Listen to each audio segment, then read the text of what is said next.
Eu vi essa barbaridade no Twitter. Pois é, Daniel.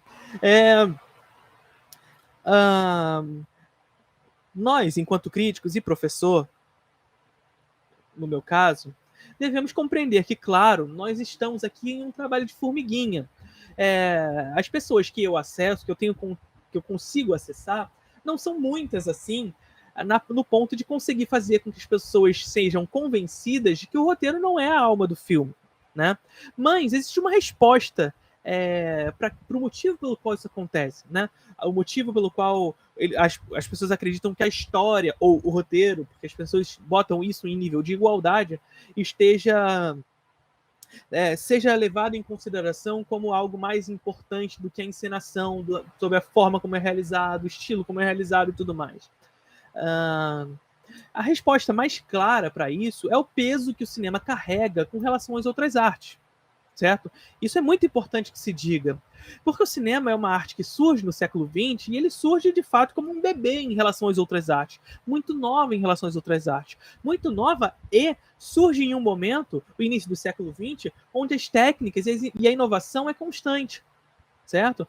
Imagina hoje, onde a inovação ainda é mais constante do que antes. Mas, veja, o cinema surge já em um momento rápido, veloz, um momento onde não há tempo de maturação para a construção de uma gramática própria, certo? É claro que o cinema conseguiu construir essa gramática e continua construindo essa gramática, mas o cinema carregou consigo a necessidade de fazer com que isso fosse possível de forma veloz. E veja, a cada nova técnica que surgia no cinema, o peso das artes anteriores pesava sobre o cinema. O que eu quero dizer com isso? Bom, o cinema, quando surge com o peso da imitação do teatro, por exemplo. Não é à toa que o termo mise-en-scène vem do teatro, certo? E aí a necessidade de dar uma nova explicação para o que significa mise-en-scène para o cinema, né? Ah, aliás, tem vídeo sobre mise-en-scène aqui no canal no YouTube. E aí, veja, o cinema surge com esse peso do teatro. E aí o cinema começa a criar sua gramática, começa a trabalhar sua gramática, ali nos anos 20 principalmente, consegue consolidar uma linguagem própria até que surge o som. Olha. E aí, quando surge o som, mais um peso nas costas do cinema. Por quê? Porque com a chegada do som, o teatro vem com tudo mais uma vez, porque chega a dramaturgia, a possibilidade de adicionar fala, e aí a fala chega e pesa sobre a imagem. Veja, as outras artes entrando no cinema mais uma vez. A música entrando no cinema, os musicais começam a entrar, né? Então, veja, cada nova técnica, uma nova arte chega para pesar sobre o cinema, né?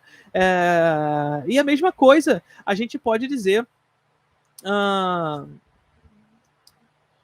sobre o roteiro, de fato. O roteiro é esse peso para o cinema, o peso necessário, é importante que se diga, é esse peso do cinema da literatura, certo? A literatura, por ser essa arte já consolidada no sentido de já ter o tempo de maturação suficiente, é uma arte antiga, se consolida na contemporaneidade e na modernidade como uma arte de mais valor. Percebe? E que, quando adicionada ao cinema, quando percebida no cinema, pesa sobre essa arte, que é um bebê na história do cinema.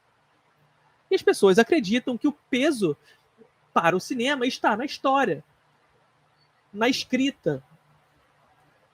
Mas, ora, pois, se o peso no cinema está na escrita, que se abandone a imagem, que se abandone o cinema, que vá ler um livro, que pegue o papel e escreva no papel. Cinema é imagem, cinema é construção de imagem, cinema é encenação na imagem, certo? Então o roteiro é meio para criar essas imagens que a gente estava falando aqui.